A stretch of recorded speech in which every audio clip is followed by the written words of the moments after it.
the president's objectives have not changed, whether it's his discussions with Putin, Zelensky, whether it's with Netanyahu, whether it's posturing with Iran, whatever it is.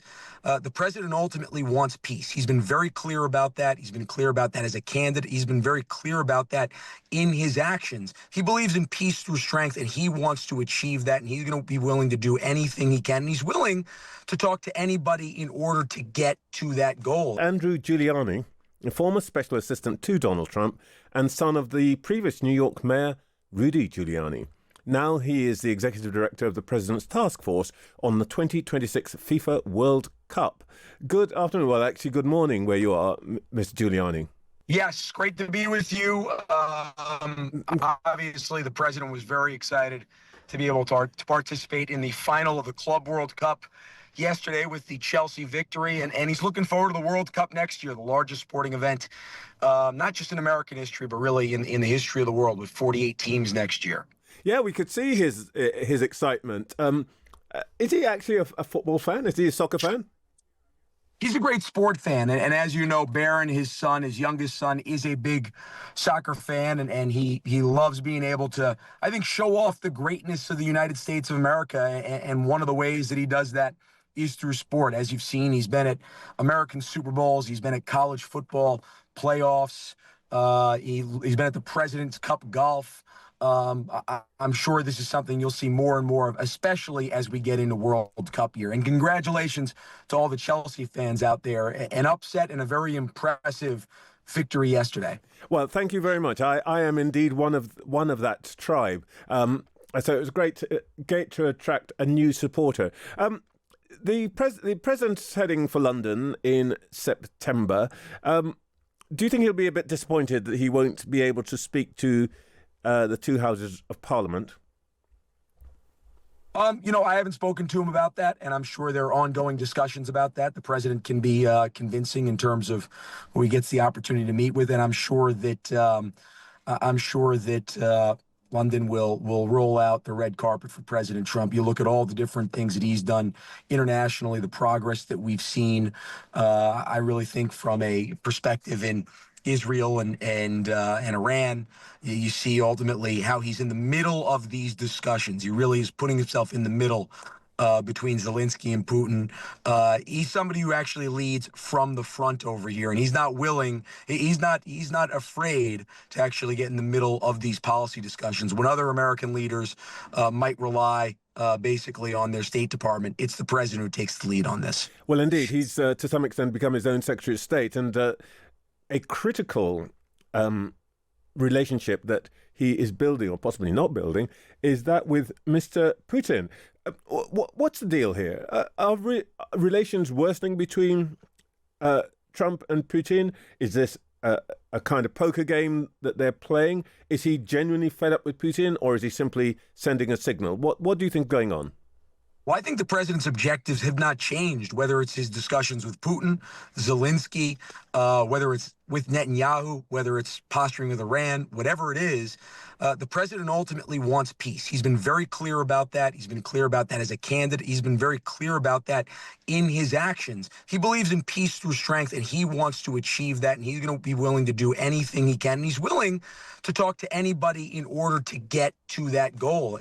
And I think if you look at American leaders, certainly over the 21st century and even going back into the 20th century, there have been few that are actually more willing to try to achieve peace in talking to maybe people that other presidents would not have the guts to. Your father was the mayor of New York. One of the new developments in American politics is the emergence of, if you like, the left of the Democratic Party, and Zoran Mamdani won the race to be the Democratic candidate for New York mayor. What do you make of it? Well, I'll tell you what, it's kind of shocking considering where New York was 15, 20 years ago as the safest large city in the United States of America. You started to see over the last few years kind of the de-evolution of New York, crime starting to go back up.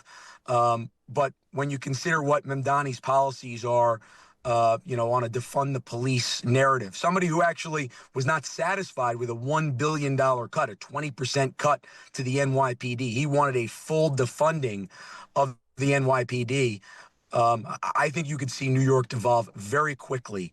It's going to be a fascinating election. He certainly goes in as the favorite in November. But you have, some very interesting characters from the current mayor, Eric Adams, to Andrew Cuomo, to the Republican, Curtis Sliwa, that if there is a coalition, if there is a meritocracy to create a coalition between the three of them, you may have a chance.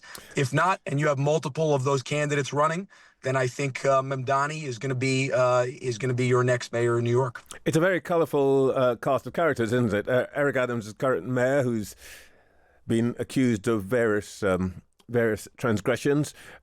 Andrew Cuomo, former governor, also transgressions. And Curtis Sliwa, if I remember rightly, wasn't he the guy who ran the sort of vigilante group that patrolled New York's subways?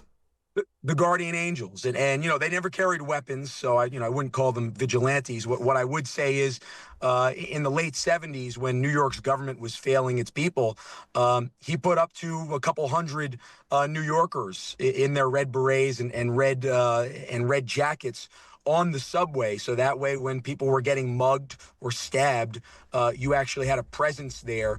When at the time the mayors would not put the NYPD on the train, but only keep them on the platform. So this is somebody who knows New York very well. For over 47 years, he's been doing this, and we'll see what this looks like. But certainly, Mamdani is the favorite going in, and I've already talked to many New Yorkers that are considering making a move out of New York City if Mamdani wins. They just feel like their public safety will be encroached upon significantly.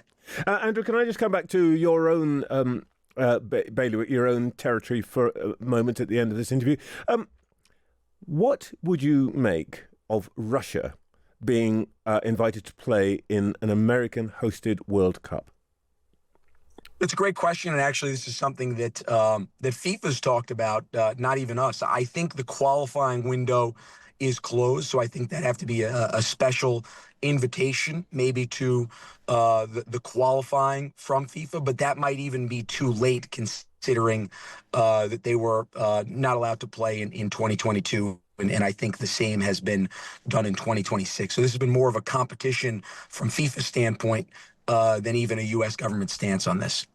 Okay, we're a family show, so I couldn't let you go without asking about your dad. What is his situation now? He faced some legal trouble in recent months over the election of Trump in 2020. What's his status? Yes. I'm so proud of my father. He showed real resilience. You could see just how hard the Biden administration and the left was going after him for years and years, for 4 years. It was a rough 4 years, but I have to tell you, the last 6 months, it's been a complete 180. I just saw him here in Washington, D.C. a few weeks ago, where he was at one of the HSAC board meetings. And as a son, he taught me so much about resilience. When you see his leadership, from U.S. Attorney of the Southern District going after the New York Mafia when they thought it was impossible, to being mayor of New York, fixing what was called the rotting apple, the most dangerous city in America, making it in 5 short years one of the safest large cities in America, to obviously his leadership after September 11th. I'm a very proud son and a very proud New Yorker because of my father. Andrew Giuliani, thank you so much for your time today. That's Andrew Giuliani, former special assistant to Donald Trump.